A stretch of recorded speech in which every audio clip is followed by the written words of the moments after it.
In this lesson, I will practice some of the things that I believe make watercolor magical, which of course are transparency, working with layers, and flat washes. Hello. So first I want to show you one of the things I really like about watercolor. This is probably not the first time you've seen a palette that has dried paint on it. And one of the things that is beautiful about watercolor is that you can actually add some water and activate your colors and use them again. I'm doing this with a dropper, but you could actually use your brush.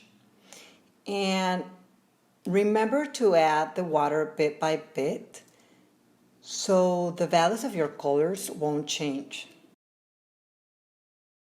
When you feel you've added enough water, you could just swirl your brush and have your colors just ready to use them on your piece. I'm ready to start with the first layer, which is going to be a flat wash using the warm gray color. And after we do this one, we just require to have patience because we need each layer to dry completely before we apply the next layer. And this is what we're going to be doing in this lesson.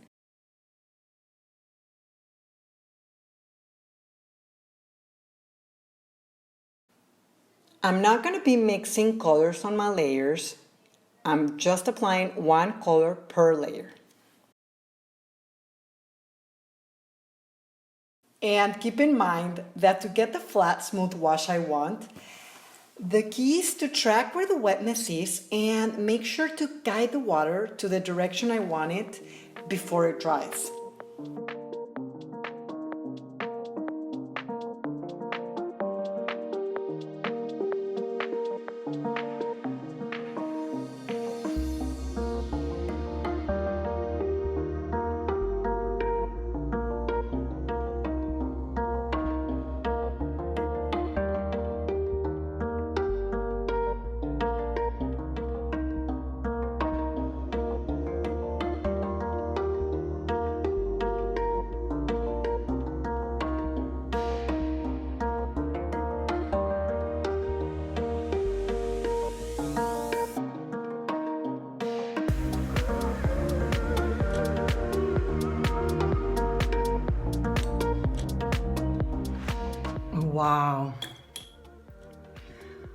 Wow, look at these colors. So, okay. This is how I really like this. They feel very fresh. And I love the color palette, and it is actually how I picture it in my mind, how they will look together. And I'm feeling so much joy from just looking at this. It's so peaceful. And it takes me to that landscape in the mountains from the Mirror Breeze mood board. So I think I'm on the right path. Adding another layer here with the indigo color in the front, which could be a mountain or maybe a rock.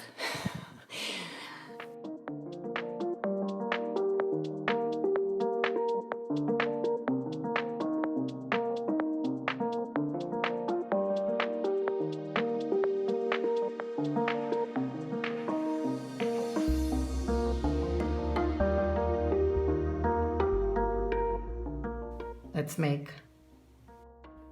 this line crossing over the mountains. And again, I'm just doing this. This is an exercise and practice to play with transparency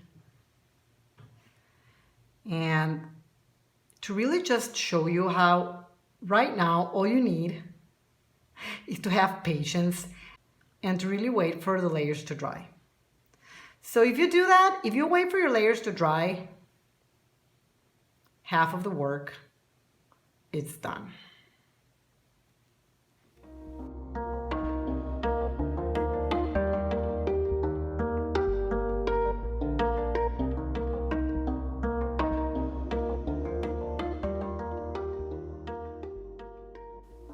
Look at this beautiful blue and how different it looks on the white paper and over the layer.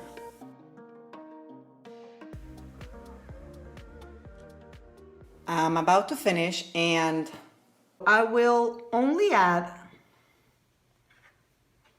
for my last layer. I want it to be a bit darker, so I'm going to add more paint to my already made indigo blue to make it a bit thicker. Since it's going to be our last layer, I don't mind for it to be more saturated because I don't plan on putting another layer on top of it.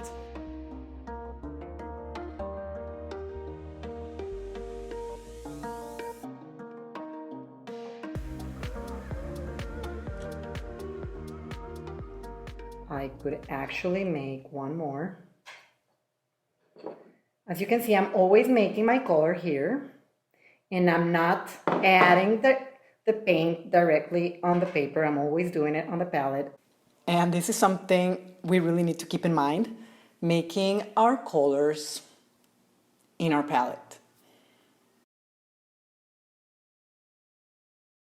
I really love the way this turned out, and I'm pretty excited to start my final project, which we'll do on the next lesson.